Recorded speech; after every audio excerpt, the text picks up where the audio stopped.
You're listening to the N2K Space Network.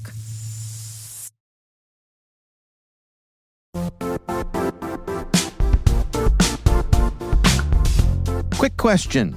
Do your end users always work on company-owned devices and IT-approved apps?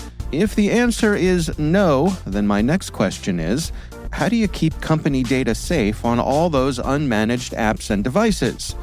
1Password has an answer to this question: Extended Access Management. 1Password Extended Access Management helps you secure every sign-in for every app on every device, because it solves the problem traditional IAM and MDM can't touch. Check it out at 1password.com/XAM. That's 1password.com/XAM.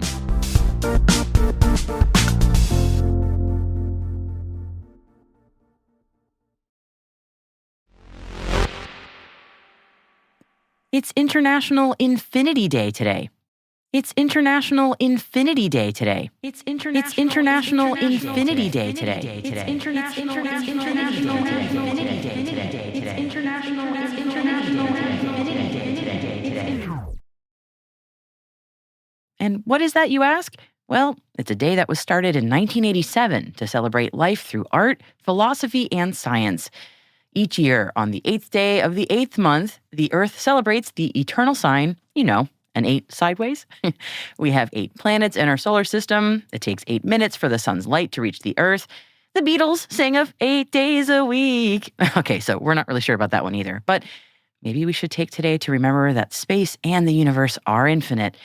We are really just a little blue dot in the vastness of space after all.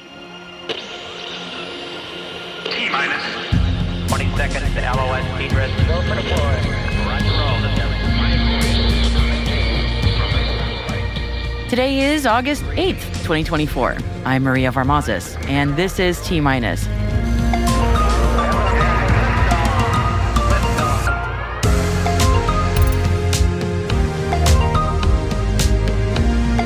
Polaris Dawn targets August 26th for launch. Dawn Aerospace completes another flight test campaign of the Mark II spacecraft. Rocket Lab schedules its next Electron liftoff. And our guest today is Dr. Kelly Haston, commander of the last Crew Health and Performance Exploration Analog mission, better known as CHAPEA, which ended on July 6th, 2024. She has some fascinating insights to share about their mission, so stick around for the second part of the show.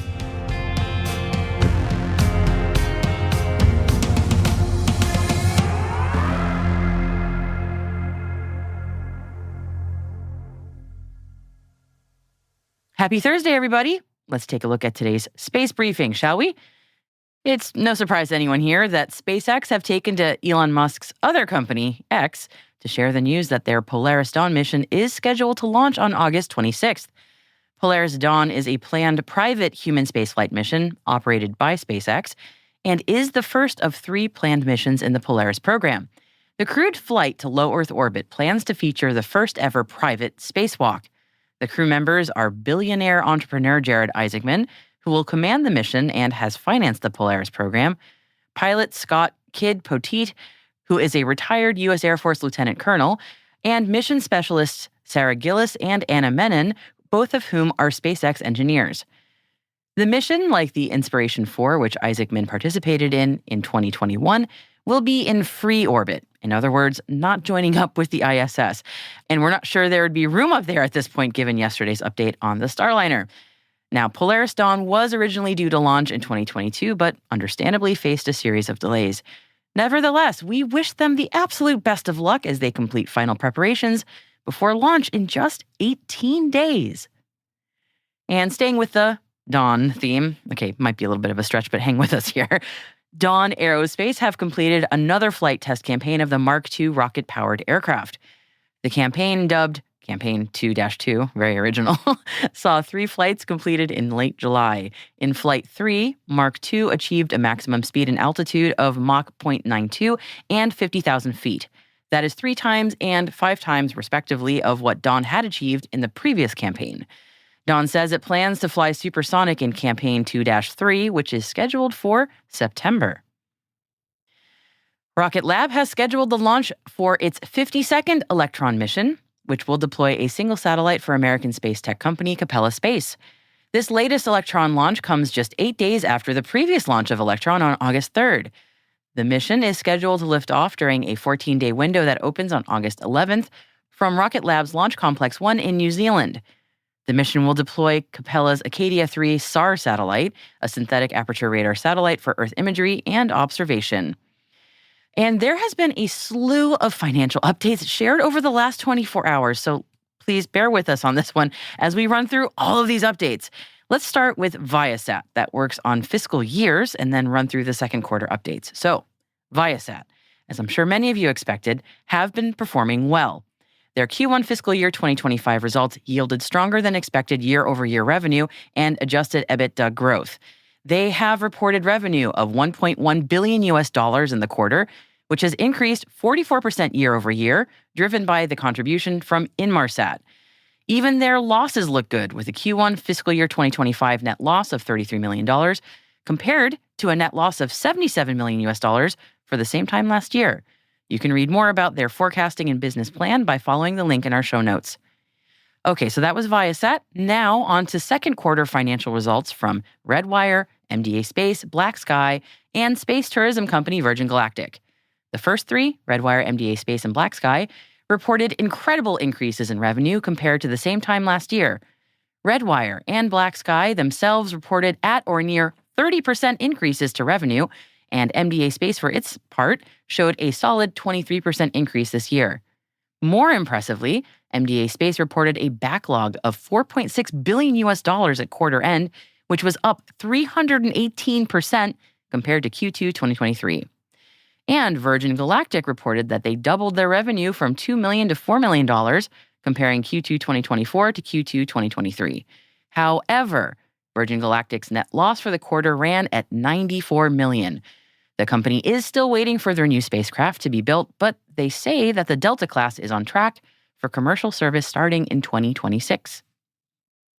All right, so that's financial news. Moving on from that, the U.S. Air Force Research Laboratory is working with the Space Force to test and prototype new spacecraft concepts.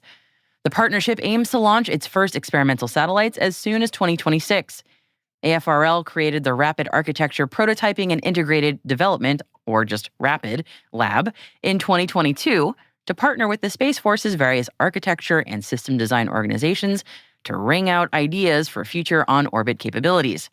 AFRL's RAPID lab is supporting the Space Warfighting Analysis Center, or SWAC for short, to determine whether its plans for a future network of data transport satellites are feasible. And we mentioned about a month ago, you might remember this, that PLD Space plans to build its own launch facility at ESA Spaceport in French Guiana. The latest development is that PLD Space plans to start building launch facilities for its Miura 5 rocket in October. Here's hoping that they stay on schedule for their launch plans.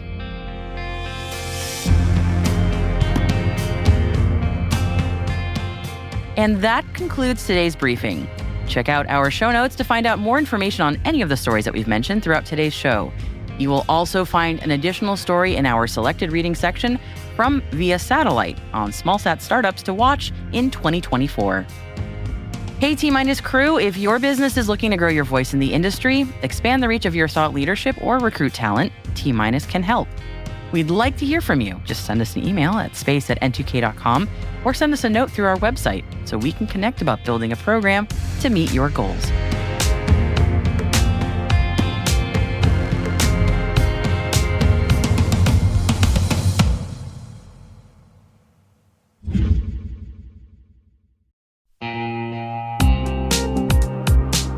Identity architects and engineers, simplify your identity management with Strata.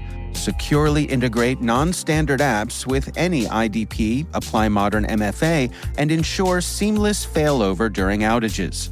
Strata helps you avoid app refactoring and reduces legacy tech debt, making your identity systems more robust and efficient.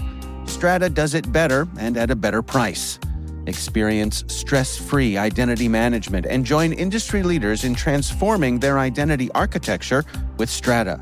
Visit strata.io/cyberwire, share your identity challenge, and get a free set of AirPods Pro.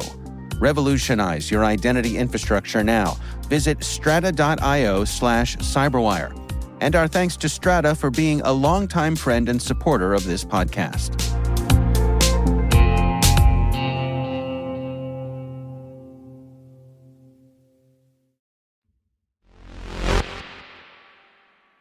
Today's guest is Dr. Kelly Haston, commander of the Crew Health and Performance Exploration Analog Mission, better known as NASA's CHAPEA mission, which ended on July 6, 2024. We'll be sharing my full chat with Dr. Haston on Saturday's Deep Space, but here is a snippet of what we talked about, starting with Dr. Haston explaining the layout of the Mars Dune Alpha, which is an isolated 1,700 square foot habitat where she and her colleagues spent the last 12 months. Each of us had a bedroom. It wasn't super large, and you had a twin bed and enough space. I had a standing desk, which actually was huge for me because I love to stand instead of sit at my work. Even in my workout, I stand at the hood when I'm doing cell culture. I never sit. So that was actually, little things like that can go a long way.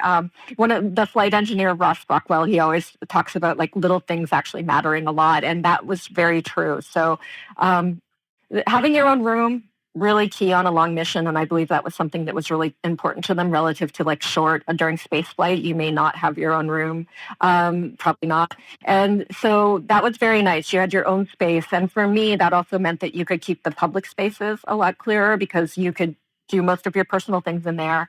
But then we had a galley and sort of rec area that was together, sort of kitchen area along with sort of some recreational use. A table that we used for dinner. We continued for the whole mission to eat most meals together, but in particular dinner, we pretty much had, probably 95 to 99% of the time we ate dinner together throughout the mission, and along with other social activities that we continued the whole time. But that table was really ended up being one of the things that we used for meetings, for prep, for all sorts of things, and that was really critical. And then we had almost an equal amount of space that, as you said, was dedicated to mission specific tasks. So we had a workspace that had both our science area and more of our engineering components as well. We had a room dedicated to the actions that we would take for when you are intravehicular or when you're the IV or MCC for the EVAs. That was as important a role. Obviously, you need someone inside that's guiding the people on the outside that are on the Martian surface. That was a dedicated space that actually was really high use. We had an exercise room because we had to exercise daily in the same way that you would if you go to space. And it was prescribed. So we had to actually exercise in a prescribed manner. And then we had a med bay, which luckily was, we could flex that out and use it for other things, but an important thing to have if we do have injuries. So we actually, it had a screen in it, and we were able to use it as a second TV room so that people could break off and do additional things there and stuff like that. And then, of course, bathrooms. We were lucky enough to have 2 bathroom areas, and that really diversified that and made that a little more pleasant for 2 people. But if you had one go down, you can see that you'll always need, personal health and hygiene is something where you need redundancy. Yes. Critical. Because if you lose one toilet, you're not going to have, without another one. So, and then on top of that, attached to the habitat were airlocks that led us to the outside, and then an outdoor area that was covered and made to look like the Martian surface, where we did either virtual reality or non-virtual reality activities, depending on what that day dictated in our sort of mission log. So we had a lot of different things going on in all of none of the spaces were single use. All of them had, at least multiple uses, with the exercise bay having several pieces of equipment in it, but still maybe being the only thing that was really, truly just for exercise. But you could even go in there and do an audio if you really wanted, just to shut a door and be in a different room. So it was multi-use in that way too. That makes a lot of sense, honestly, to make the most use of the space you have. Let's get a little bit into the science. What can you tell me about what kind of work you are working on? There's 2 aspects to this mission, right? So this mission is an analog mission to collect human data for the scientists at NASA. That is the primary function of this analog, is to actually gather information on human physiology and psychology and team dynamics during, extreme isolation and resource limitations, such as you would have on Mars. So obviously, we were doing things that would actually collect data for the scientists, along with everyday activities that are mimicking and are similar to what you would be doing on Mars. So we had science that we did inside. A little bit is blinded just because we have there's 2 more missions coming, and so we don't really talk about the details. But as you might imagine, we had everything that you could think of to, you had science activities that would be what you would do if you were exploring a new planet. You had science activities that would be involved with maintenance, both inside and outside the habitat, of how you would actually maintain, everything to do with living in an environment that is not friendly to Earthling biology. So you have all of those aspects. And again, we did the outside in a mix of virtual reality and non-VR. In all cases, we either built or maintained or fixed things that were going to be relevant to our experience there, or were needed items for the science or the maintenance of life there. So a plethora of activities there. And then sometimes we would collect things and bring them back in and do analysis inside as well. So we also had inside activities that were scientific. We took measurements inside the hab for a host of things. Again, some of them were to do with our health. Some of them were to do with the habitats, maintenance and how it was doing with us. So there was like a number of things that they were testing across time. So, and most weeks had a particular flavor. So, some weeks we would be focused on doing VR, EVAs. Other weeks we would maybe be focused on doing maintenance inside the hab or trainings or et cetera. So it was actually a diversity of activities and science that we were doing. And I really do like to make that distinguishing sort of thing, that we were being scientists while at the same time we were actually producing data, which is it's a very unique sort of setting. So that's pretty exciting. Okay, so I'm going to go back to what it was like life-wise, because my brain is 378 days, if I'm remembering that number correctly. So marking the passage of time in a non-Earth, you don't have the normal markers of what our earthly seasons. I'd love to know sort of how you marked the passage of time, and maybe if you had any favorite, commemorations. Yeah. So that's also a great question. And again, sort of getting to that intentionality. So one way you can continue to feel connected to your people back on Earth is to really, make a point of celebrating both your holidays or common holidays, but also their holidays. So like, as an example, making note of your crewmates, partners' birthdays or children's birthdays or whatever, just thinking about what's going on Earth really helps us kind of mark that time. And then on top of that, we did have special days. We celebrated different holidays that were important to the crew. Examples would be, we celebrated Canadian Thanksgiving because that's a different holiday than Americans have. And so that was, sort of a nod for my family. We also, our med officer was really big on Christmas. And so we had a really tremendous Christmas where I think we watched, I've never seen that many Christmas movies. Like, I know we watched, he had a list and we check marked them off. We all ended up actually having really fantastic gifts for each other, even with the weight restrictions. And so, to be honest, that was really special. Some were made inside, some were brought in, especially as part of your weight. All were very intentional. We celebrated birthdays, but we also celebrated important days in the mission. So, like the sort of milestones that you would think of, they're obvious, like the 50, 100, 200, 300, and so forth. And oftentimes we did that by, celebrating doing a special picture or set of pictures, something that would, highlight kind of, and so one of my favorites as a holiday, Christmas, as I said, was very stupendous and really was, very special to Med, our Med officer and us. But I really enjoyed also St. Patrick's Day, which is where one of the guys figured out that if he shook one of our tea items in a shaker, it looked a little bit like beer. And so we could drink beer. There was no alcohol on this mission.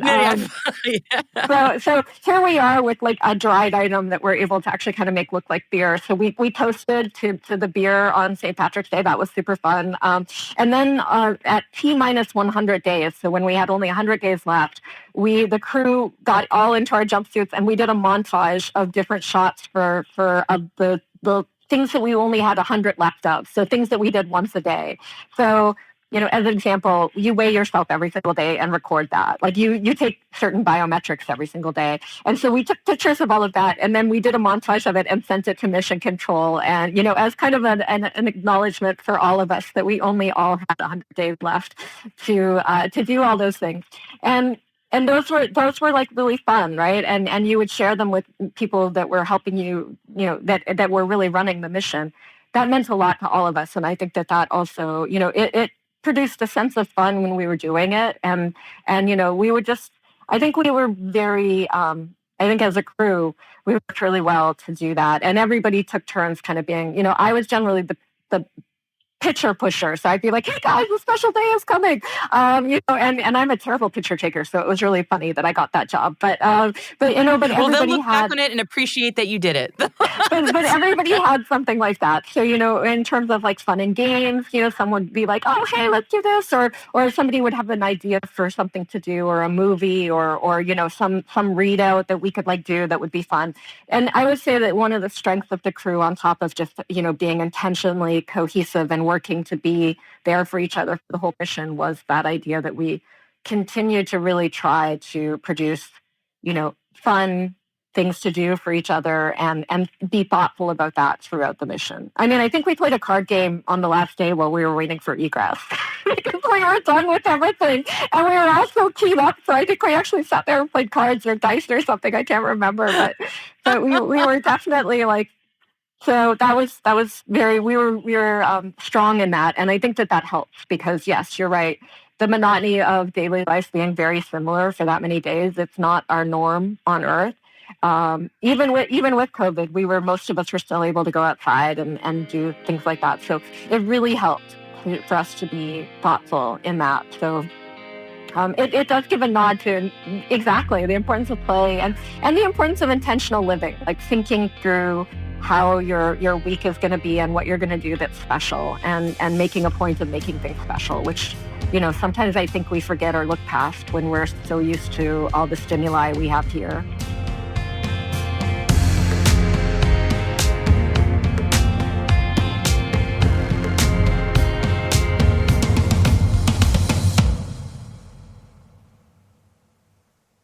We'll be right back.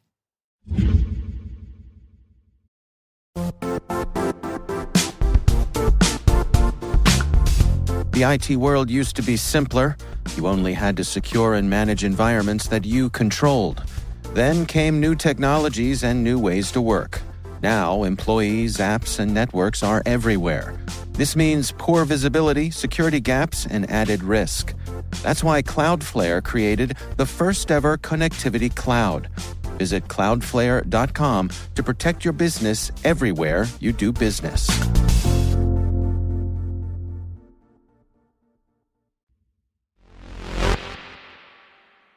Welcome back.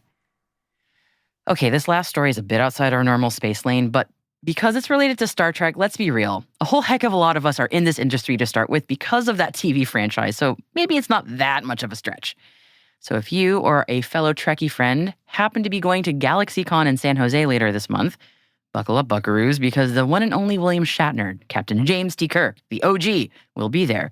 That, in and of itself, is not earth-shattering news, no.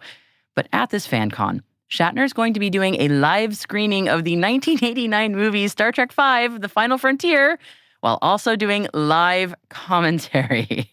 Yeah, I can hear a few of you groaning, and because I'm more of a Picard and Cisco gal, I'm kind of with you. But if I could, I would run, not walk, to hear the Shat reflect on this movie. Because Star Trek V is the film in the Star Trek franchise that Shatner himself directed, and according to GalaxyCon's press release is, and I quote them, a critically underrated motion picture. I don't know about that. I think it's a shining example of the Star Trek rule of even-numbered films being decent, maybe, and odd-numbered films being odd. This one especially nearly killed the entire Star Trek franchise for being such a stinker, just as Star Trek The Next Generation was just beginning. But if the name Cybok doesn't make you shudder in horror, and if the phrase "go climb a rock" means something to you, get yourself to San Jose, California on August 18th for this special event if you can. I really hope the commentary makes it online for those of us who can't be there, because I think we're all wondering what God needs with a starship, and what was going through their heads when they made that movie.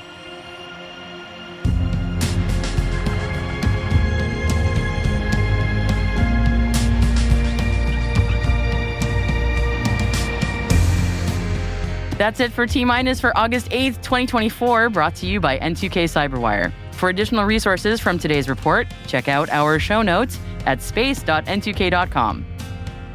We're privileged that N2K and podcasts like T-Minus are part of the daily routine of many of the most influential leaders and operators in the public and private sector, from the Fortune 500 to many of the world's preeminent intelligence and law enforcement agencies. This episode was produced by Alice Carruth. Our associate producer is Liz Stokes. We are mixed by Elliot Peltzman and Trey Hester, with original music by Elliot Peltzman. Our executive producer is Jennifer Iben. Our executive editor is Brandon Karp. Simone Petrella is our president. Peter Kilby is our publisher. And I am your host, Maria Varmazes. Thanks for listening. We'll see you tomorrow.